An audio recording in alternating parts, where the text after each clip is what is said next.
బతుకుబాటలో ముందుకు నడపని బరువు మోయవద్దు ఓరీ innocent student అని బట్టి చదువులను ఉద్దేశించి అన్నాడో సినీ కవి. ఈ సామెత ప్రస్తుత విద్యార్థులకు బాగా సూట్ అవుతుందని చెప్పవచ్చు. అయితే ఆ కాలేజీ మాత్రం ఇందుకు భిన్నం. విద్యార్థులకు చక్కటి భవిష్యత్ అందించడమే లక్ష్యంగా పనిచేస్తోంది. ఇంజనీరింగ్ విద్య పూర్తయ్యే సమయానికే సాఫ్ట్వేర్ కొలువుకు కావాల్సిన అనుభవాలనిస్తుంది, ఆత్మవిశ్వాసాన్ని నింపుతోంది. మరి ఆ కళాశాల ఎక్కడుంది? అక్కడి విద్యార్థులు నేర్చుకుంటున్న ఆ భవిష్యత్ పాఠాలేంటి? ఇప్పుడు చూద్దాం.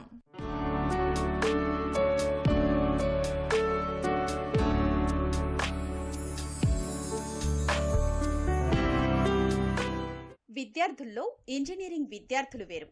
ఈ రోజు మనం వినియోగిస్తున్న కంప్యూటర్లు, అప్లికేషన్లు, సాఫ్ట్వేర్లు అన్నీ వారు అభివృద్ధి చేసినవే. కానీ చాలా మంది ఇంజనీరింగ్ విద్యార్థులకు వారి చదువు పూర్తయ్యే వరకు వీటి ఉపయోగాలు తెలియడం లేదు. కానీ ఈ కళాశాల మాత్రం కాస్త విభిన్నంగా ఆలోచించింది. బట్టి చదువులు కాకుండా ప్రత్యక్ష అనుభవాలు పొందడం తప్పనిసరి అని గుర్తించింది. ఇంజనీరింగ్ విద్య ప్రారంభ సమయంలో నుంచే వారికి కోడింగ్ పై అవగాహన కల్పిస్తుంది. అందుకోసం ప్రత్యేకంగా పాఠాలు కూడా చెబుతోంది.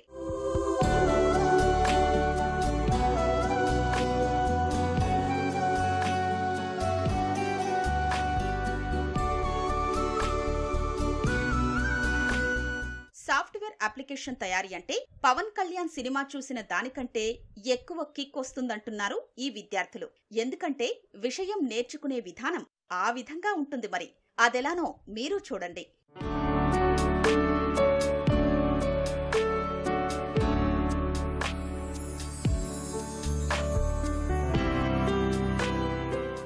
ఇది నగర శివార్లోని దేశ్ముఖి గ్రామంలో ఉన్న సెయింట్ మేరీస్ ఇంజనీరింగ్ కళాశాల. బీటెక్ చదువుతున్న వీరంతా సాఫ్ట్వేర్ కొలువుల కోసం ప్రత్యేక శిక్షణ తీసుకుంటున్నారు. ఇందుకు కళాశాలలో ఏర్పాటు చేసిన సాఫ్ట్వేర్ హబ్ వీరికి ఈ రంగంలోని అనేక మెళకువల్ని అందిస్తోంది. డీప్ థాట్ సాఫ్ట్వేర్ కంపెనీతో కలిసి సెయింట్ మేరీస్ కళాశాల సంయుక్తంగా ఈ సాఫ్ట్వేర్ హబ్ ను ఏర్పాటు చేసింది. విద్యార్థులు చదువుకునే దశ నుంచి కోడింగ్, సాఫ్ట్వేర్ పై అవగాహన కలిగి ఉండాలనేది దీని ప్రధాన ఉద్దేశ్యం.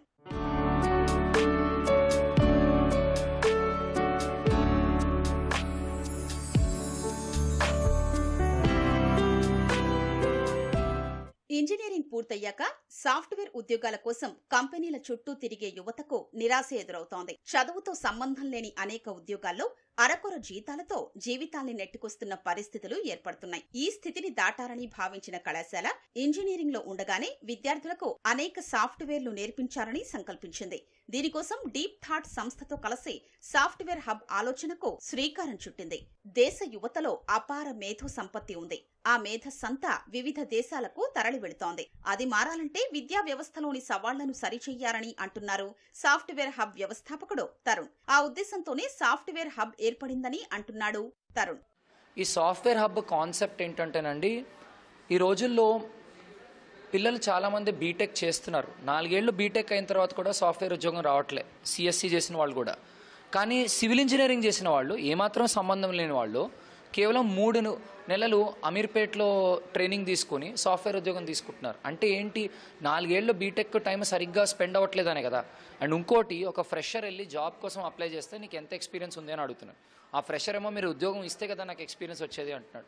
సో ఈ సాఫ్ట్వేర్ హబ్ కాన్సెప్ట్ ఏంటంటే, మేము సాఫ్ట్వేర్ ఇంజనీర్స్నే టీచర్స్ కింద ఇక్కడ తీసుకొచ్చి, సాఫ్ట్వేర్ ఇంజనీర్స్ని ఇక్కడ టీచర్స్ కింద తీసుకొచ్చి వాళ్ళతో టీచింగ్ చేయించి, సో వాళ్ళ టీచింగ్తో పాటు ఏంటంటే పిల్లలు వాళ్ళ కింద అప్రెంటిస్ కింద, ఇంటర్న్స్ కింద పనిచేసి 3 ఏళ్ల అనుభవం, బీటెక్ అయిపోయేటప్పటికే 3 ఏళ్ల అనుభవం తెచ్చుకుంటున్నారు, ఎక్స్పీరియన్స్. సో దానివల్ల వాళ్ళకి కరెక్ట్ ఎడ్యుకేషన్ వచ్చి, ఎందుకంటే వాళ్ళకి ఇచ్చే ఎడ్యుకేషన్ ఎవరైతే ఇస్తున్నారో వాళ్ళకి నిజంగా ఇండస్ట్రీ ఎక్స్పీరియన్స్ ఉంది. వాళ్ళు సాఫ్ట్వేర్ ఇంజనీర్స్, మామూలు టీచర్స్ కాదు. సో వాళ్ళకి సరైన ఎడ్యుకేషన్ ఇస్తున్నాము, ప్లస్ 4 ఏళ్ల బీటెక్తో పాటు 3 ఏళ్ల ఎక్స్పీరియన్స్ వచ్చేటట్టు ఇంటర్న్షిప్ కూడా చేపిస్తున్నాం. ఈ కాన్సెప్ట్తో సాఫ్ట్వేర్ హబ్ పనిచేస్తుందండి. నగరంలోని ప్రముఖ కంపెనీల్లో పనిచేస్తున్న నిపుణులైన సాఫ్ట్వేర్ ఇంజనీర్లను ఫ్యాకల్టీగా నియమించుకుని